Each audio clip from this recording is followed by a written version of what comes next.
শারদিয়া পুতুল, এবার রোজ তোমার জীবনে এমন এমন অঘটন ঘটবে তুমি তো ভাবতেই পারছো না। মিতুল, ভালো করে গুছিয়ে রেখে দিও। হ্যাঁ, কাছিটা।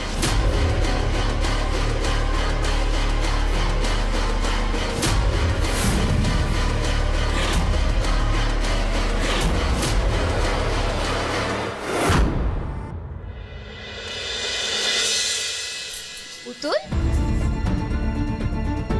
আপনি এই ঘরে কি করছেন? তোমাকে কেন, আমার কি এই ঘরে আসা বারণ নাকি?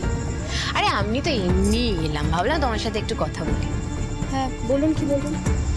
না, বলছিলাম যে এই এখন বাড়ির চাবি তো তোমার হাতে। বাবা, কত বড় একটা দায়িত্ব। হ্যাঁ না, মানে ওতে তো তোমার লকারের চাবি আছে, তারপর সদর দরজার চাবি আছে, তাই না? কিন্তু ধরো এই যে এতগুলো টাকা, পুরো বাড়ির কর্তৃত্ব সব এখন তোমার হাতের মুঠোয়। হ্যাঁ, কি কি কি প্রচন্ড এক্সাইটেড লাগছে না তোমার? মানে আমার তো মনে হচ্ছে তোমার ভেবেই খুব ভালো লাগছে। কি বলো? হ্যাঁ, এতে আনন্দের কি আছে এটা তো বুঝলাম না। বাড়ির কাজই তো এটা, আর আমি বাড়ির কাজ করি। তাছাড়া মাঠানের শরীরের এই অবস্থা, বাড়িতে একটা পুজো রয়েছে, এখন তো একটু বেশি খাটতেই হবে, বেশি দায়িত্ব নিতেই হবে। ঠিক ঠিক ঠিক, ভেরি গুড, খুব ভালো ব্যাপার। কিন্তু কি বলো তো, এই এত বড় দায়িত্বের মর্যাদা রাখাটাও তো একটা অনেক বড় ব্যাপার। আপনি তো নতুন, আপনি জানেন না, বাড়ির বাকিরা কিন্তু জানে।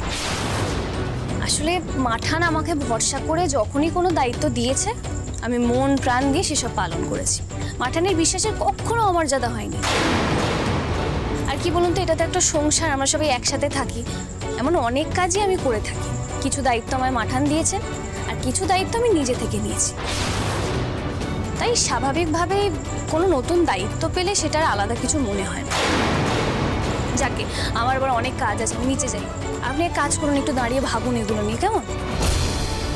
ভালো হবে। পুতুল, পুতুল, এই তো বলছি টাকাটা। এই তো বরকা, দেখো তো 30,000 টাকা ছাড়া গুনে নাও। আমি ঠিক না না, গুনবো কি? তুই গুনেছিস তো? হ্যাঁ হ্যাঁ হ্যাঁ। বেশ ঠিক আছে, আমার কোনো দরকার নেই। আচ্ছা। আমার দেরি হয়ে যাবে, কাজ আছে, আমি যাই। হ্যাঁ চল, আমিও নিচে যাই, অনেকগুলো কাজ।